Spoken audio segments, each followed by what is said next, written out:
بسم اللہ الرحمن الرحیم۔ آج ہم انشاءاللہ غسل سے متعلق کچھ احکام پڑھیں گے، چونکہ ہمارے ابھی طہارت کا ہی باب چل رہا ہے۔ غسل کب فرض ہوتا ہے اور غسل کا طریقہ کیا ہے؟ رسول اللہ صلی اللہ علیہ وسلم نے فرمایا ان اللہ لا یستحی من الحق، اللہ تعالی حق بات کو بیان کرنے سے حیا نہیں کرتے۔ تو غسل کے جو مسائل ہیں ان میں بھی بعض دفعہ کچھ ایسی باتیں آتی ہیں جو بظاہر حیا کے خلاف ہیں، لیکن علم کی ایک بات ہے، سیکھنے اور سکھانے میں حیا اگر کریں گے تو پھر ظاہر ہے ساری زندگی جاہل ہی رہے گا انسان۔ اور غسل کے مسائل سیکھنا اس لیے ضروری ہے کہ غسل جب فرض ہوتا ہے تو جب تک مکمل غسل نہ ہو آپ کی نماز ادا نہیں ہوتی۔ رسول اللہ صلی اللہ علیہ وسلم نے فرمایا الماء من الماء، حدیث ہے کہ غسل فرض ہوتا ہے خواہش نفس کے ساتھ جسم سے منی خارج ہونے سے۔ مرد پہ غسل کب فرض ہوگا؟ جب اس کے جسم سے شہوت کے ساتھ منی خارج ہو۔ منی بالکل سفید رنگ کی چیز ہے، ایک ہوتی ہے مزی۔ شہوت پیدا ہونے سے اگر کسی کے مرد یا عورت کے صرف رطوبت خارج ہونا شروع ہو گئی اس سے غسل فرض نہیں ہوتا۔ جب تک مکمل شہوت پوری نہیں ہو جاتی اور مادہ منویہ خارج نہیں ہو جاتا، چاہے احتلام کی صورت میں ہو یا کسی بھی طرح سے ہو۔ مردوں کے ساتھ چونکہ یہ بہت زیادہ ہوتا ہے، نائٹ فال کی صورت میں مردوں پر غسل کی یہ صورت بہت زیادہ فرض ہوتی ہے۔ جیسے ہی بلوغت ہوتی ہے تو احتلام شروع ہو جاتا ہے، ہفتے میں 1 دفعہ 2 دفعہ 3 دفعہ، بعض نوجوانوں کو روزانہ بھی 2 دفعہ ہوتا ہے، جبکہ خواتین میں یہ والے غسل کی صورت بہت ہی کم ہوتی ہے کہ ان کو نائٹ فال ہو یا اس طرح سے غسل فرض ہو۔ ہزاروں میں کسی ایک عورت کے ساتھ ایسا ہوتا ہے۔ ایک صورت تو یہ ہے غسل فرض ہونے کی۔ دوسری صورت کیا ہے کہ جب انسان اپنی زوجہ کے ساتھ ملاپ کرے اور انٹرکورس ہو جائے، چاہے اس صورت میں ڈسچارج دونوں میں سے کوئی ہو یا نہ ہو، لیکن دونوں پہ غسل فرض ہو جائے گا، مرد پہ بھی اور عورت پہ بھی۔ یہ تو مردوں کے غسل کے فرض ہونے کا ہے۔ مردوں کے غسل میں ایک چیز یہ بھی ہے کہ اگر آپ نے رات کو نیند کی اور صبح آپ اٹھے اور آپ نے کپڑوں پہ نشان دیکھا، اب آپ کو یہ پتہ نہیں چل رہا کہ یہ منی کا نشان ہے یا مزی کا ہے، تو بھی آپ پر غسل کرنا فرض ہے۔ یہی سمجھا جائے گا کہ یہ آپ خواب میں ڈسچارج ہوئے ہیں۔ عورت پر جو غسل فرض ہوتا ہے ایک اور صورت میں ہوتا ہے کہ جب خواتین کو ایام آنا بند ہو جاتے ہیں، حیض یا نفاس سے جب پاک ہو جائیں تو بھی ان پہ غسل فرض ہے۔ یہ تو غسل کی فرضیت سے متعلق احکام تھے۔ کچھ چیزیں ایسی ہیں جن میں غسل سنت ہے، فرض نہیں ہے۔ جمعہ کے دن غسل کرنا رسول اللہ صلی اللہ علیہ وسلم نے بہت زیادہ تاکید کی ہے۔ سنت کی 2 قسمیں ہیں، سنت مؤکدہ اور سنت غیر مؤکدہ۔ مؤکدہ وہ ہوتی ہیں کہ جن کو چھوڑنے کا اگر کوئی معمول بنا لے تو گناہ کا خطرہ ہے اور ایسا شخص قابل ملامت ہے، اسے شریعت ملامت کرتی ہے، برا بھلا کہتی ہے۔ تو غسل سنت مؤکدہ ہے، ہفتے میں 1 مرتبہ، چاہے جمعے کے دن ہو یا کسی بھی دن ہو۔ جو مسلمان ہفتے میں 1 دفعہ بھی نہیں نہاتا، وہ کتنا ہی نیٹ کلین ہو، مگر شریعت کی نظر میں وہ قابل ملامت ہے، اسے تانے دینے چاہیے کہ شرم نہیں آتی ہو مسلمان مگر رہتے ہو بھنگیوں اور چماروں کی طرح۔ ملامت تو اسی کو کہتے ہیں نا۔ اس کی دلیل رسول اللہ صلی اللہ علیہ وسلم نے فرمایا، صحیح حدیث ہے، حق علی کل مسلم ان یغتسل کل اسبوع مرۃ، کہ ہر مسلمان پر لازم ہے کہ وہ ہفتے میں کم از کم 1 مرتبہ غسل کرے۔ ہر مسلمان پر لازم ہے، چاہے اس پہ غسل فرض نہ بھی ہو۔ اور کس دن بہتر ہے؟ جمعہ کے دن۔ نبی صلی اللہ علیہ وسلم نے حکم دیا ہے کہ جمعے کے دن غسل کیا جائے۔ امام احمد ابن حنبل کا مذہب یہ ہے کہ جمعے کے دن غسل کرنا واجب ہے، صرف سنت نہیں ہے بلکہ واجب ہے، لیکن جمہور کا مذہب یہ ہے کہ سنت عمل ہے۔ غیر مسلم جب اسلام قبول کرتا ہے تو اس وقت بھی اس کے لیے غسل کرنا سنت ہے۔ جب ہم مردے کو نہلاتے ہیں تو جو مردے کو نہلائے اس کے لیے بھی خود غسل کرنا افضل ہے، سنت عمل ہے۔ عید کے دن غسل کرنا سنت عمل ہے۔ تو یہ وہ تمام مواقع ہیں جن میں غسل کرنا رسول اللہ صلی اللہ علیہ وسلم کی سنت ہے۔ غسل کا طریقہ کیا ہے؟ غسل میں 3 چیزیں فرض ہیں، منہ بھر کے قلی کرنا، ناک میں پانی ڈالنا کہ ناک کی جو نرم جگہ ہے یہ اچھی طرح تر ہو جائے، اور پورے جسم پہ 1 مرتبہ پانی بہا دینا کہ جسم میں بال کے برابر جگہ بھی خشک نہ رہے۔ یہ تو ہے فرض، یعنی یہ کام کسی نے کسی بھی طرح سے کر لیا تو غسل ادا ہو جائے گا، چاہے اس کی نیت غسل کی تھی یا نہیں تھی۔ کوئی آدمی چلتا ہوا جا رہا ہے، پھسل کے تالاب میں گر گیا، پورے غوطے کھا کے باہر نکلا، قلی کر لے اور ناک میں پانی ڈال لے تو غسل اس کا ادا ہو جائے گا۔ البتہ چونکہ نیت نہیں تھی لہذا غسل کا ثواب نہیں ملے گا، ثواب نیت کے بغیر نہیں ملتا انسان۔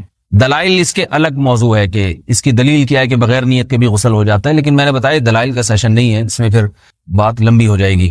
تو یہ تو ہے فرض، پورے جسم پہ پانی بہانا، کلی اور ناک میں پانی۔ سنت طریقہ کیا ہے؟ رسول اللہ صلی اللہ علیہ وسلم غسل کیسے کرتے تھے؟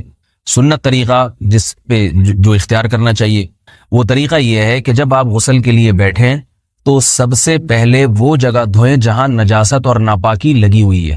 نائٹ فال ہوا, کسی کو احتلام ہوا, تو جہاں جہاں گندگی لگی ہے پہلے اس جگہ کو دھوئیں.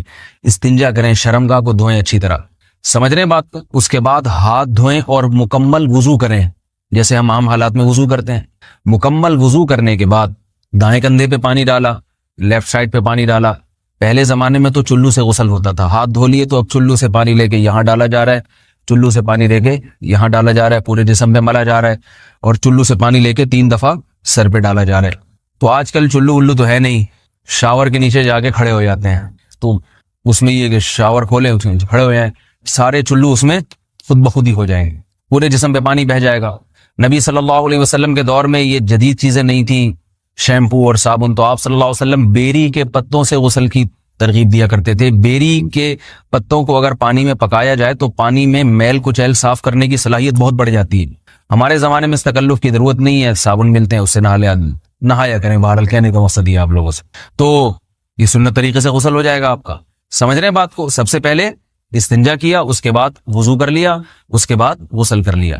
اگر کسی نے غسل میں وضو نہیں کیا اور ویسے ہی پورے جسم پہ پانی بہا دیا تو بھی اس کا وضو خود بخود ہو جائے گا. اس غسل سے وہ نماز پڑھ سکتا ہے, کیونکہ بعض لوگ غسل کرنے کے بعد دوبارہ وضو کر رہے ہوتے ہیں. اس کی ضرورت نہیں ہے, کیونکہ جب غسل کرتے ہیں تو وضو والے اعضاء تو خود بخود اس میں دھل جاتے ہیں. یہ ہے غسل کا طریقہ. وضو کیسے ٹوٹتا ہے؟ جن چیزوں سے غسل فرض ہوتا ہے ان چیزوں سے وضو تو بہرحال ٹوٹتا ہی ہے. اس کے علاوہ بھی وضو ٹوٹتا ہے.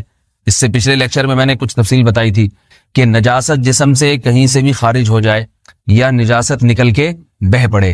اگر قضاء حاجت کی جگہوں سے نجاست خارج ہوئی ہے تو نظر بھی آ جائے وضو ٹوٹ جائے گا, اور قضاء حاجت کے علاوہ جگہوں سے اگر نجاست خارج ہوئی ہے, خون وغیرہ ہے جیسے, تو جب تک نکل کے بہے گا نہیں تو اس وقت تک وضو نہیں ٹوٹے گا. سمجھ رہے ہیں بات کو؟ وضو کا طریقہ کیا ہے؟ سب سے پہلے دونوں ہاتھوں کو دھویا جائے, 3 دفعہ کلی کی جائے, مسواک کی جائے, 3 دفعہ ناک میں پانی ڈالا جائے.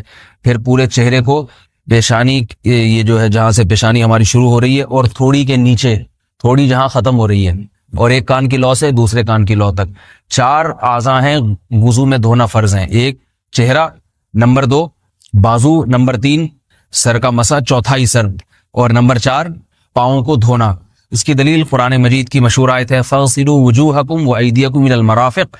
اللہ فرماتے ہیں ایمان والو, جب نماز کا ارادہ ہو تو اپنے چہروں کو اور اپنے ہاتھوں کو دھو, سر کا مسا کرو اور پاؤں کو ٹخنوں سمیت دھو. دھونے کا حکم ہے قرآن مجید میں. البتہ سر کے بارے میں یہ نہیں ہے پورے سر کا مسا کرو, بلکہ آ رہا ہے وَامْسَحُوا بِرُؤُوسِكُمْ. با کا لفظ ہے, با آتی ہے تبعیض کے لیے کہ سر کے بعض حصے کا مسا. اب بعض حصے کا قرآن حدیث میں کہیں تذکرہ نہیں ہے, تو اس میں فقہاء کرام کے اجتہادات ہیں. امام شافعی فرماتے ہیں تھوڑا سا بھی ٹچ کر لیا سر کو ہو جائے گا. امام ابو حنیفہ فرماتے ہیں نہیں, کم از کم 1/4 کا ہونا ضروری ہے. سب کے اپنے اپنے دلائل ہیں, ان دلائل میں نہیں جاتا. فقہ حنفی کو جو فالو کرنے والے ہیں تو ان کو چاہیے کم از کم 1/4 سر کا مسا, یہ فرض ہونے کے لیے ضروری. مگر سنت کیا ہے؟ پورے سر کا مسا. نبی صلی اللہ علیہ وسلم دونوں ہاتھوں کو بھگو کے پورے سر کا مسا کرتے تھے ایسے. سمجھ رہے بات کو؟ اور مسا کے جو یہ ٹیکنیکل طریقے ہیں کہ آپ یوں پہلے انگلی بنائیں, پھر یوں لے کر جائیں, پھر یوں گھما کے لائیں, پھر یوں, یہ ٹیکنیکل طریقے حدیث سے ثابت نہیں. مسا کا طریقہ کیا ہے؟ بھیگا ہوا ہاتھ لے کے ایسے پورے سر کو ہو گیا. پھر حدیث میں یہ بھی ہے کہ یوں لے جاؤ اور یہ بھی ہے کہ 2 واپس بھی لے کر آؤ, دونوں طرح سے ثابت. تو ایسے بھی کر سکتے ہیں کہ یوں لے جائیں, اور ایسے بھی کر سکتے ہیں لے کے جائیں اور پھر واپس بھی لے آئیں, دونوں طریقے جائز ہیں. لیکن کم از کم سنت اتنی ہے کہ پورے سر کا مسا ہونا چاہیے.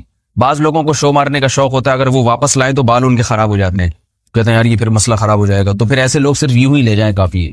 افضل تو یہ کہ یوں بھی لے جائیں یوں بھی لے جائیں, دونوں طرح سے صحیح ہے. بہرحال دونوں حدیث سے ثابت ہیں.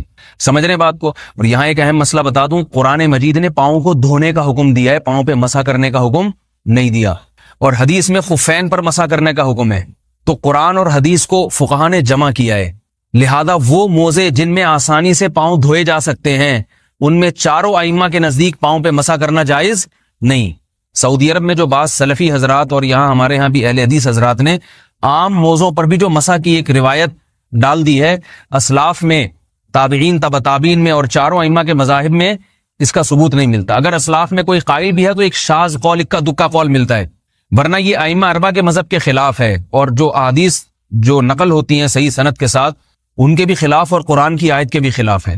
اس لیے کسی نے عام ساکس پہ اگر مسا کر لیا، جو عام طور پہ آفس پہن کے جاتے ہیں لوگ، اس میں تو پاؤں، آپ اگر ساکس کو پانی کے نیچے رکھیں پورا پاؤں دھل جائے گا آرام سے. تو وہاں کیا ہو رہا ہے کہ قرآن مجید کے حکم کی مخالفت لازم آ رہی ہے، آپ پاؤں دھو نہیں رہے. تو اس لیے ہم یہ سمجھتے ہیں کہ اس صورت میں نماز ادا نہیں ہوگی. سعودی عرب میں بعض سلفی حضرات نماز پڑھاتے ہیں، وہ ایسے ہی کرتے ہیں کہ عام ساکس پہ مسا کر کے نماز پڑھا لیتے ہیں.